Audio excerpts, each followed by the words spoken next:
Di sini saya akan menjelaskan tentang praktikum Pampers Week ke-11. Yang pertama, latihan terbimbing. Latihan 1. Program ini memperkenalkan konsep paling dasar dari alokasi memori dinamis, yaitu fungsi malloc. Berbeda dengan array biasa yang ukurannya harus ditentukan saat penulisan code, program ini meminta pengguna untuk menentukan sendiri berapa banyak data yang ingin disimpan, baru kemudian memori dialokasikan saat program berjalan. Integer array dinamis sama dengan null. Pointer dideklarasikan dan diinisialisasi ke nol terlebih dahulu sebagai praktik aman sebelum dialokasikan.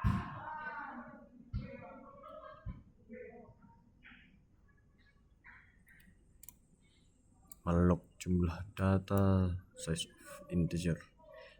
Ini adalah inti dari program. Fungsi malloc meminta sistem operasi untuk menyediakan blok memori sebesar jumlah data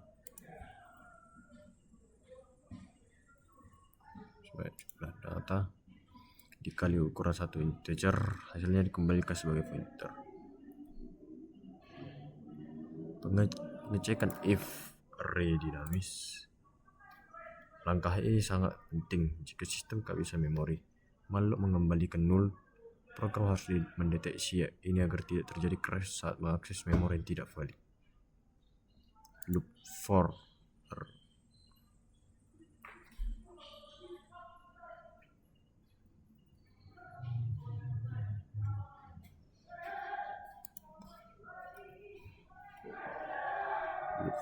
array dinamis sama dengan null setelah free. Ini adalah kebiasaan baik untuk mencegah dangling pointer, yaitu pointernya masih menunjuk ke alam memori yang sudah dibebaskan. Latihan kedua. Program ini memperkenalkan fungsi relloc yang merupakan kemampuan eksklusif alokasi dinamis, yaitu memperluas atau memperkecil ukuran memori yang sudah ada tanpa kehilangan data lama. Program dimulai dengan mengalokasikan memori untuk 2 integer menggunakan malloc, lalu mengisi nilainya dengan 10 dan 20.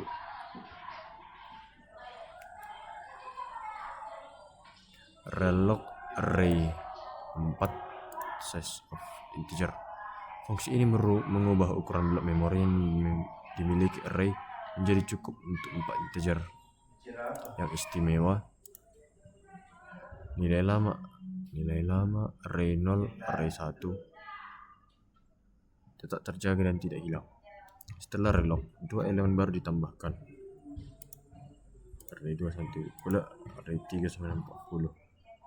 Loop kemudian mencetak 4 elemen, membuktikan bahwa data lama dan data baru berhasil tersimpan berdampingan.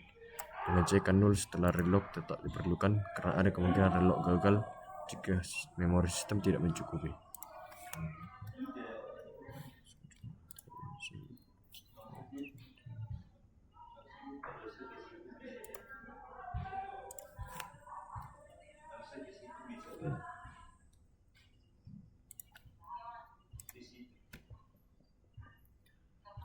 Latihan terbimbing latihan ketiga. Ini adalah latihan yang paling kompleks dari ketiga latihan terbimbing karena menggunakan konsep double pointer untuk membangun matriks 2 dimensi secara dinamis. Integer matrix. Double pointer berarti pointer ke pointer. Ini adalah cara C untuk merepresentasikan tabel baris kolom secara dinamis.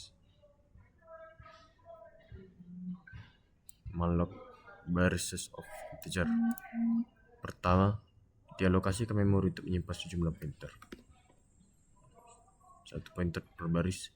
Jadi baris pertama ini bukan menyimpan angka, melainkan menyimpan alamat-alamat.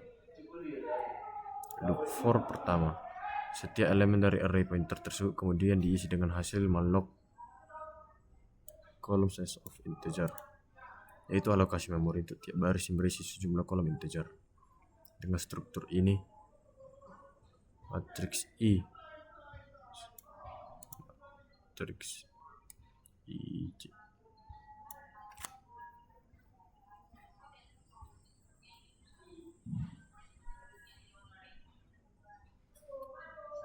dapat diakses seperti array 2D biasa, pada sesungguhnya ia adalah pointer yang menunjuk ke pointer lain.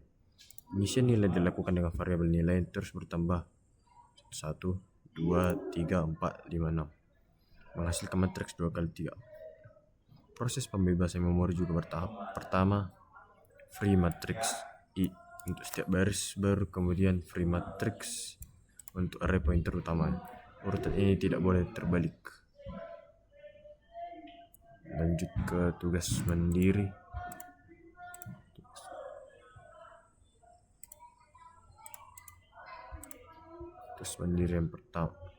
Tugas mandiri pertama ini menggabungkan dua konsep sekaligus, yaitu struct dan alokasi memori dinamis. Ini adalah aplikasi yang lebih nyata dan realistis dibanding latihan sebelum. Struct barang T didefinisikan sebuah tipe data yang baru bernama barang T yang memiliki 3 atribut, yaitu ID barang, nama barang, dan harga.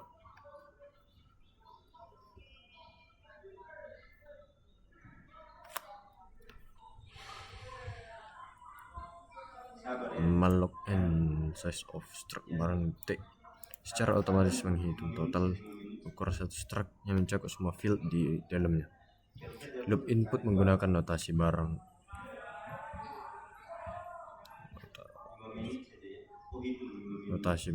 I. Barang I ID barang, barang I nama barang, barang I harga. Untuk mengakses field dari setiap elemen struct dalam array dinamis. Setelah semua data diinput, program mencetak tabel ringkasan dengan format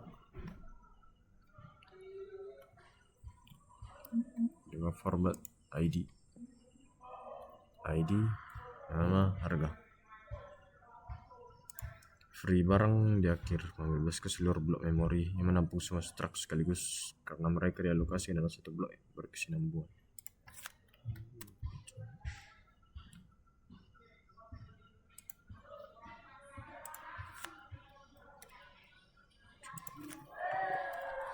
Barang satu, ID satu, harga satu, harga dua.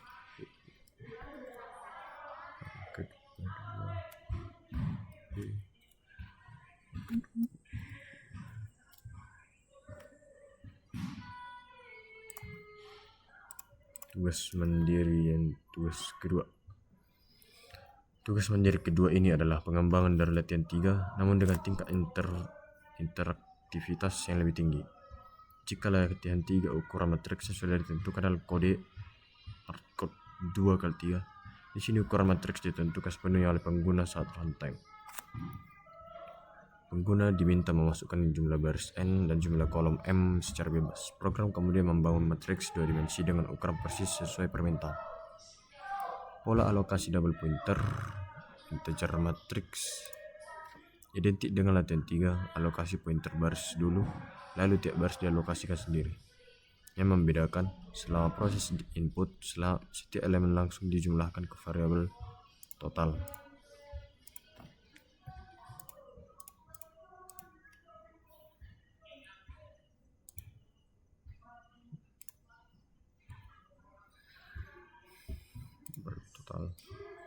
Di dalam loop sama dengan proses input sehingga efisien atau tidak perlu loop tambahan.